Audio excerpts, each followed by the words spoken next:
We'll ask Mike McAllister. No, I'd rather ask Mike who he would pick. Okay, go ahead. I don't need to know whether Mike was a hoodlum like me as a kid. I want to know, Mike, if you were to have two NIL spokespersons from Syracuse Athletics, who would they be?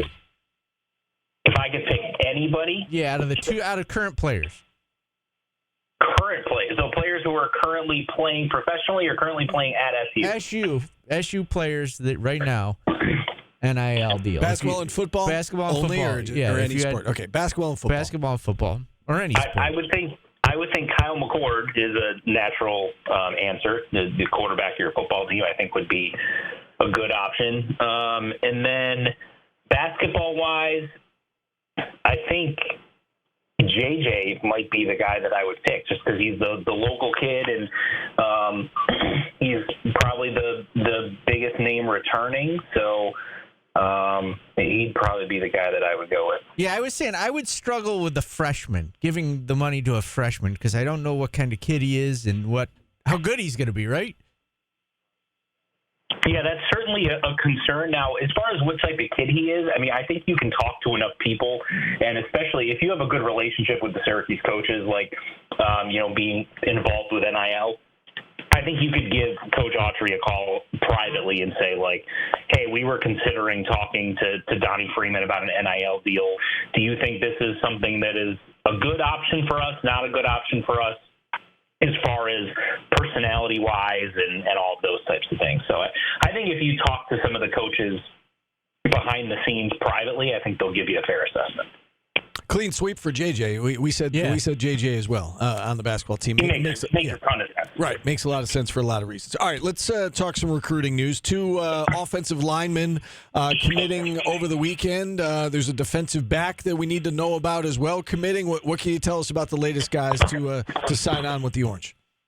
Yeah, they had some players on campus this weekend in Dejani Scatliff and the kid who was committed to Maryland previously, Khalil Stewart. So Scatliff is kind of a continuity of what they've been getting in terms of their offensive linemen, guys that are 6'6" and above. And, 270 pounds, basketball players, so that helps them in terms of footwork, and it shows you what type of an athlete he is. He came up and camped and got the offer, and, that tells you, everything you need to know. They saw what they wanted to see in terms of his skill set and combined that with his frame, and they thought pretty good about adding him to the class. Khalil Stewart was kind of an interesting one in that he had been committed to Maryland since February, just decommitted this past week, comes up to Syracuse, participates in camp.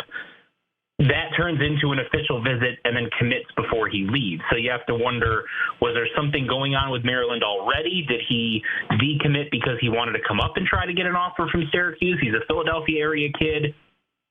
Don't really know the specifics there, but, pretty good offer list as well. And then Davian Kerr, the defensive back, is an interesting one. He had come up to camp a couple of weeks ago, scheduled an official visit, commits and announces his decision today. But what's most interesting about him is that he was going to take a prep year at St. Thomas More in Connecticut and be a 2025 player.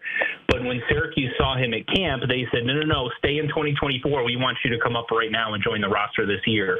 And so he's foregoing his prep year in order to come to Syracuse and start his collegiate career this summer. Jordan was talking about this during the break before we brought you on. And, Syracuse and Fran Brown, they've been so aggressive building up this roster, right, between freshmen and transfers and just adding guys to the roster. At some point, you would think they have to slow down, right? I mean, what happens? They've accumulated all of this talent. What happens? They must get to a point, I would assume, at some point, right, where they need to slow down? I think they're at that point right now. Like, I don't think you're going to see 7, 8, 9, 10 more commitments. I think you're getting to a point where they're going to be very selective with who they take with the remaining spots. There are 24 players committed in the 2025 class, and I think you maybe have a handful of spots left. They still want to bring in another quarterback. They've got a couple of quarterback/athlete offers out there. They just offered a pure quarterback over the weekend. They've got, a couple of highly regarded wide receivers that they're still after. Four-star edge, C.J. May, who just released his top 4 today. And Syracuse made the cut. He took an official visit recently and is deciding on July 13th. So they're still after some high-profile prospects. There's several defensive tackles that they've been after, Eric Thomas and some other guys that have come up and taken official visits. So I think they'd like to grab a couple of those as well and maybe add another linebacker. But they feel pretty good about what they've done, and I think you're getting to the last handful of spots here with not even into July, which I think is pretty impressive. On the basketball side of things, Paulie brought up again at the top of the show the fact that, SU still has a couple of scholarships open, and, you're getting to the point with the portal where it's really late in the game. We're in, late June. Most guys have figured out their landing spot at this point. What do you think happens, especially with, we've been talking a lot about, will they land another center, even if he's a project, to just kind of provide some insurance, should one of their top 2 centers go down? What do you think happens with those remaining scholarships? My guess is they probably only use one of them, and that one goes to a big or someone who could play center, maybe kind of a center power forward combo type of player. And to your point about the portal, the available players that are good enough to play at a high major school like Syracuse is dwindling. There's very few of those left at this point, and most of those have taken multiple visits and are kind of deciding between a few schools. We haven't heard any reports or any rumors of one of those types of players being on the Syracuse campus at any point. So that lends me to think that perhaps they could go another route in order to fill up that roster spot, meaning could they take a look at some junior college prospects? Because those are guys that maybe aren't going to cost you as much NIL-wise, but could still come in and potentially make an impact, give you some depth, et cetera. Or do they go to, going to an incoming freshman as a high schooler, I don't think is very realistic. But could you find someone that's a European prospect that has a lot of experience playing perhaps, some semi-professional European ball that could come in and make an impact and maybe is a little bit more ready right away than what a traditional freshman out of high school in the States would be? That's another option I'm wondering if they're taking a look at. Do you have any idea, could you even ballpark a guess of how many players are still in the portal at this point? I don't. I would guess probably somewhere around 500 to 1,000. I would guess in that range somewhere is kind of my guess. I don't know. It's just kind of a gut feeling off the top of my head. But typically you end up getting, a couple thousand players in the portal. And by this point, most of them have found a home, but most of them means, 60 to 70% of them. And you still have a bunch of players that are scrambling and end up either going down a level or, I'm sure there are lots of tales of players who entered the portal and never found a home, and that kind of ended their career for them, which is kind of a sad thing to think about. Do you have any other news on potential incoming freshmen, not in 2024, but 2025 and beyond? Any update on Cayenne Anthony? Anybody else we should be keeping our eyes on? Well, Anthony seems to be wanting to take some visits. I know there's been some rumblings that he wanted to take one to Ohio State, and a couple other schools were mentioned. I still think Syracuse is the favorite there, but he's certainly enjoying going through the process. Tyler Jackson is a point guard who plays with Anthony at AAU ball, and Syracuse has been very heavily after him.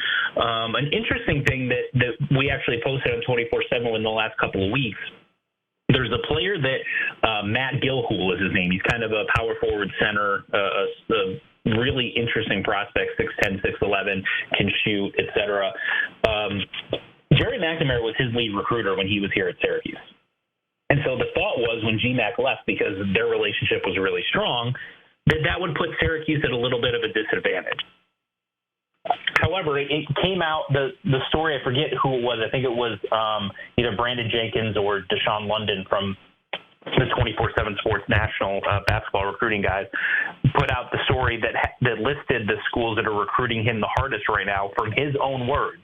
And he said Syracuse is among them, and said even though McNamara left, that the communication with Syracuse has remained strong. So I find it interesting that they're continuing to recruit him pretty heavily, given that relationship had left. Obviously, as we know, he's out in CNNL. All right, Mike. Great stuff as always. Anything else that we didn't touch on you want to get across today?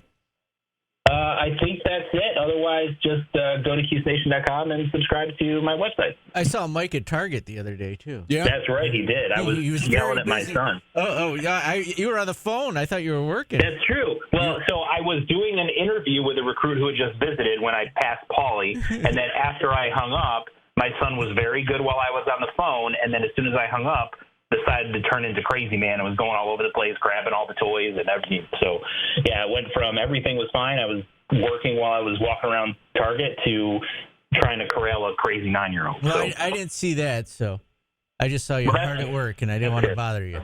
I'm glad I was professional then. Mike, I do the same thing. If I see Paulie in public, I immediately grab my phone and pretend I'm on the phone. That's so I don't have to talk to him. I would do the same thing. Great stuff, Mike, as always. Appreciate you coming on. All right, thanks, guys. All right, our good friend Mike McAllister joining us.